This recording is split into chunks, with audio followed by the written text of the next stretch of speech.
Dear children, we are back again with our class with a new chapter, The World of Microorganisms, Part 1. First of all, what are microorganisms? Where do you find them? Why we are adding some buttermilk or curd to prepare curd? Why the curries will spoil after 2 to 3 days? See, if you observe the bread, after purchasing it from the shopkeeper, if you see after 10 days, it will get spoiled and you will get a bad smell. Why all this happen? Let us learn about all these questions in detail in this chapter. 400 years back ago, the people don't know about these things. Why the curries will spoil, how the curd will prepare, and they don't know the idea about this one.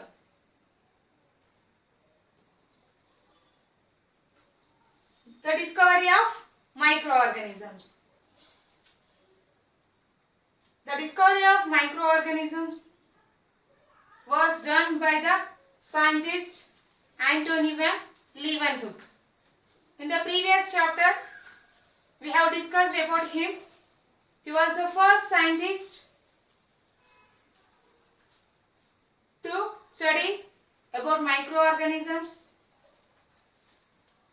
like bacteria, protozoa, algae.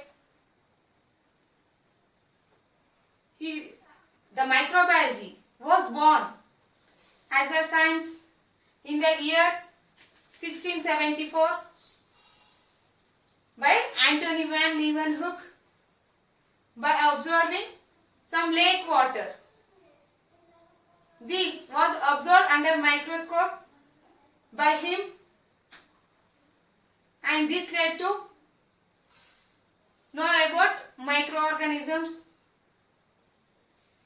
First of all, he was a fabric merchant. His curiosity to know about microorganisms and observations by preparing different lenses of microorganisms led to know about microorganisms and also invention of powerful microscope. His observation not only led to microorganisms, helped, and it also helped him to know about many things. First of all, he observed microorganism, a microorganism, and he called it as animalcule in the year 1678. That is nothing but bacteria. Now we are hearing it as bacteria. Earlier he don't know about them. That's why he called them animalcules. Means small creatures which can move. And so he called it as animalcule. Later he named it as bacteria. By the invention of this bacteria, he got an idea to get more information about microorganisms, and this led to invention of many microorganisms like algae, protozoa, fungi, etc. Let us know about microorganisms. Can we see microorganisms? Is there any place for them? Can you see? There are microorganisms. Can you see? The microorganisms, they cannot be seen with our eyes. To observe those microorganisms, we have to use microscopes. Depending upon the size, it may be simple, compound, or if it is very small, we have to use electronic microscope. Now we are hearing about COVID-19 virus. There's a coronavirus. It is also a microorganism. Because of that, we are going through this online class.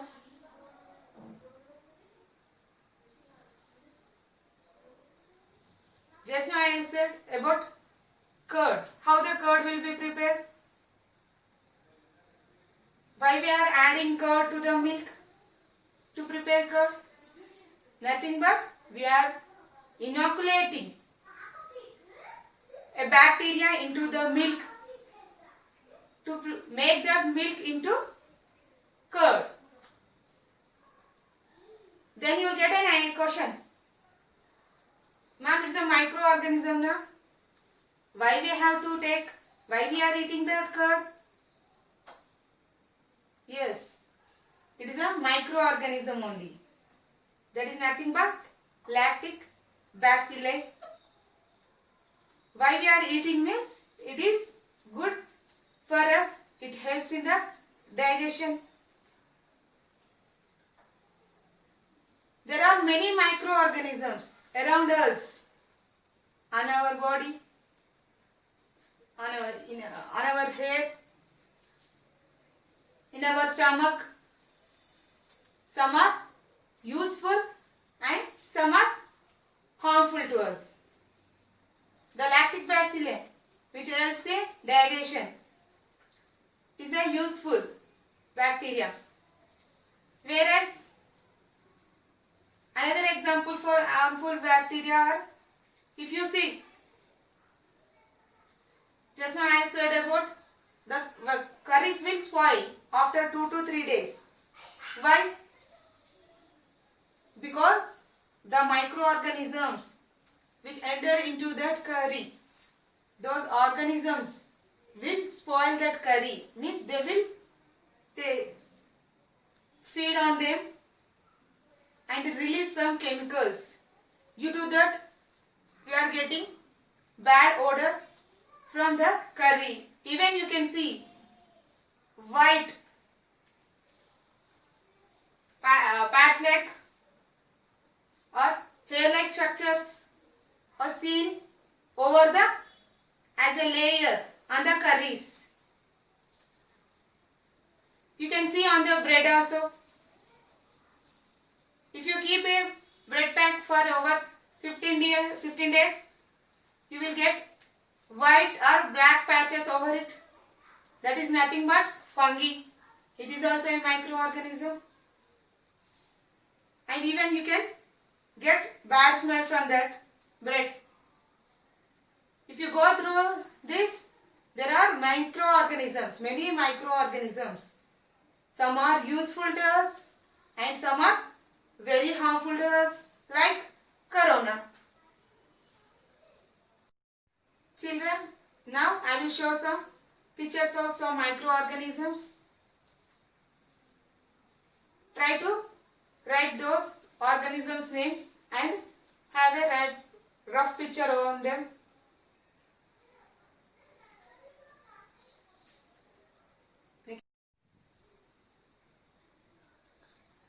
In the first picture, you can see the circular one is the coccus.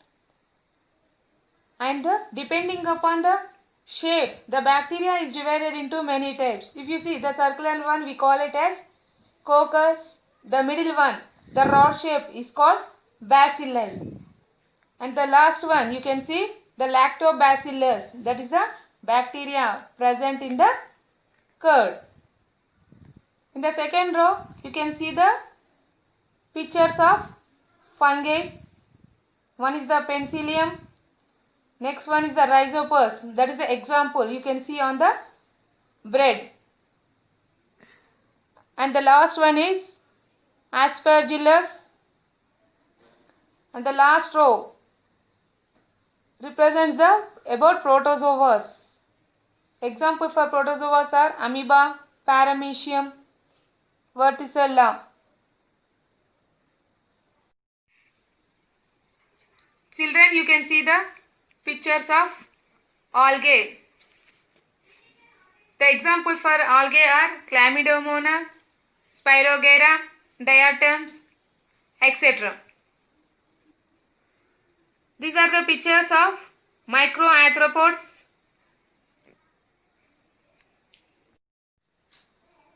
The next topic is groups of microorganisms.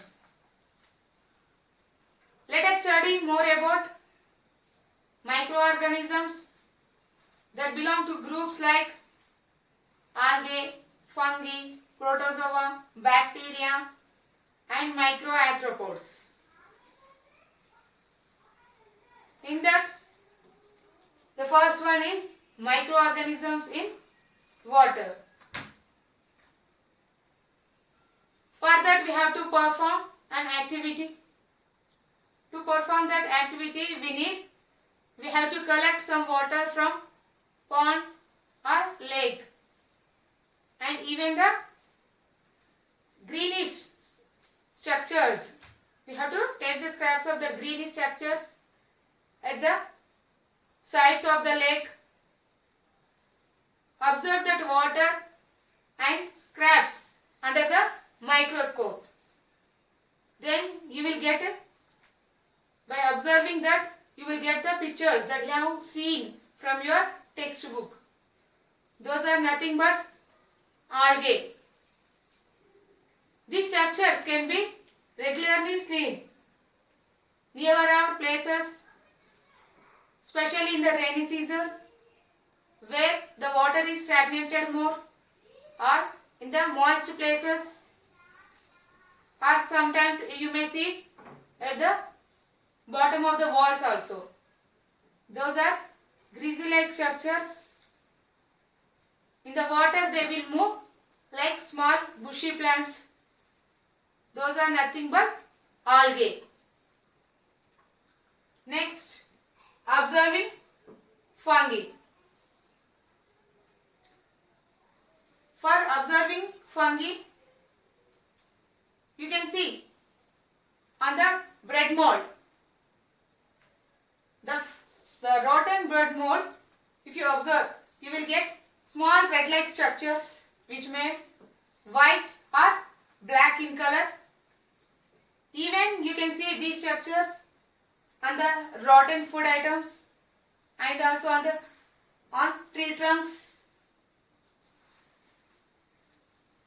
Take that structures from the bread mold or from the spoiled food. If you observe under the microscope, you will get these pictures. This is nothing but fungi. It contains sporangium. The upper part is the sporangium, which is filled with spores. These spores the sporangium will burst and the spores will release from that. When these spores will fall on other food items, it will also get spoiled. That's why if one fruit or one food item is spoiled, or one slice of bread is spoiled, the remaining will also easily spoil because of these spores which are released from the sporangium. Why this fungi is formed on the bread? Because it is wrapped in the cover. So the moist is produced in that cover. Because of the moist and because of the temperature outside, the fungi will grow easily. It takes nearly 15 to 21 days to form after preparing the bread. If you compare with the curries, it takes 2 to 3 days. Why? Because while preparing, we will add some water or vegetables which also contain moist. That's why the curries will get spoiled easily. If you see dried items, it won't like papads. Did it get spoiled? No. Why? Because it will be dried in the sunlight and the moisture is removed from that one. If you see the chilies, green chilies, if you keep wrap in the cover for few days, it will also get spoiled because of moist. Whereas the dried chili, it won't get spoiled because it won't have that moist. That's why, because of the presence of moist, the microorganisms will grow easily. While preserving, we are taking some precautions not to have moist in that food item to prevent this spoilage. Children, now I have given the pictures of some microorganisms. Till now what you have learned from this chapter and also the previous chapter, try to prepare your own notes on this.